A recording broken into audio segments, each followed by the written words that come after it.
यो चाहिँ तिम्बुङ पोखरीको सेरोफेरो हो।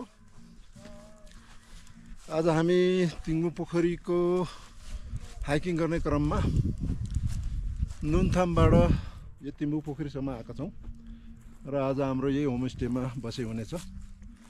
आज बेलुका दिउँसो हामी यहीँ वरिपरि घुमेर इन्जोय गर्नेछौँ र भोलि बिहान तिम्बुङ पोखरी जान्छौँ। तिम्बुङ पोखरी चाहिँ उस्तै माथि हो, यहाँबाट करिबन आधा घन्टा लाग्छ। डिस्टेन्सको हिसाबले 2 किलोमिटर छ। बिहान हामी तिम्बुङ पोखरी गएर त्यहाँनिर चाहिँ पूजा गर्नेले पूजा गर्ने, सेवा गर्नेले सेवा गर्ने गरिसके पछाडि हामी फिर्छौँ र यहाँबाट फिरेर हामी नुनथाम हुँदै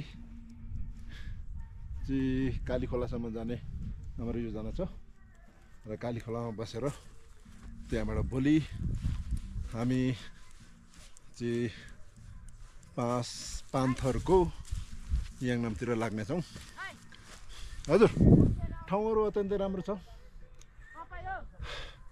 हिँड्नमा जति कष्ट भए तापनि यहाँको मनोरम दृश्यहरूले, यहाँको प्राकृतिक दृश्यहरूले त्यो सबै हिँडाइको थकाइ जति पनि एडजस्टहरू हुन्छन् त्यो सबै चाहिँ भुलाइदिन्छ।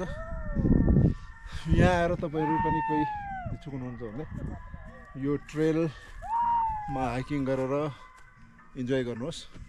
एक तरिकाले स्वास्थ्यको हिसाबले पनि राम्रो र प्राकृतिक मनोरम दृश्यहरू त कति हो कति। तपाईँ काली खोलाबाट करिबन 2-3 घन्टा हिँडेर माथि आइसकेपछि तपाईँले अत्यन्तै राम्रो प्राकृतिक दृश्यहरू, प्राकृतिक वनस्पतिहरू, हरियो डाँडाकाँडाहरू र सेतम्मे हिमालहरू प्रशस्त देख्नुहुनेछ दायाँ बायाँ।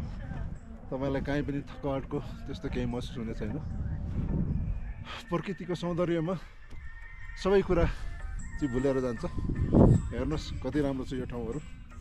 हामी हिँडेर थाकेका छौँ, तर यो ठाउँ, यो दृश्य, प्रकृतिको यो बनावट देखेर हामी सबै थकावट, हाम्रो खुट्टाहरू दुख्ने, कहीँ लाग्ने भन्छ त्यस्तोहरू जम्मै गएको छ। अझै हामी एक्साइटेड छौँ। भोलि हामी तिम्बुङ पोखरी जान्छौँ। साँच्चै रमाइलो छ।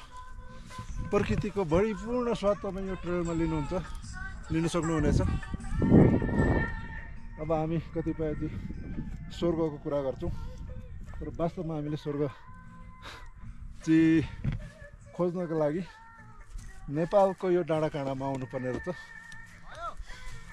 साँच्चै राम्रो छ। नदी नाला, कञ्चन, स्वच्छ पानीहरू, जैविक वनस्पतिहरू र प्रकृतिको सृष्टिकालदेखि नै हुँदै आएको डाँडाकाँडा, वनपाखा सबै एज इट इज तपाईँहरू यो ट्रेलमा पाउनुहुनेछ।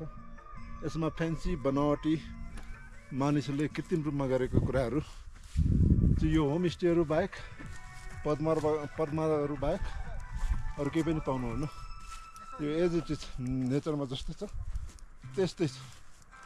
यो चाहिँ तिम्बुङको पोखरीबाट निकास भएको पानी हो। यो पानी हुँदै यो इवा खोलाको मुहान पनि यही रहेछ। यो हुँदै यता बग्छ। यो पारिपट्टि देखिएको यो पाँचथरको भूभाग हो। पाँचथरमा नि एउटा ट्रेल चाहिँ छ। त्यहाँ होमस्टेहरू छैन होला सायद। त्यो ट्रेल चाहिँ राम्रै छ जस्तो लाग्छ मलाई। यो हामी चाहिँ यता यो बाटो चाहिँ ताप्लेजुङ हो। यो इवा खोलाले छुट्याउँदो रहेछ।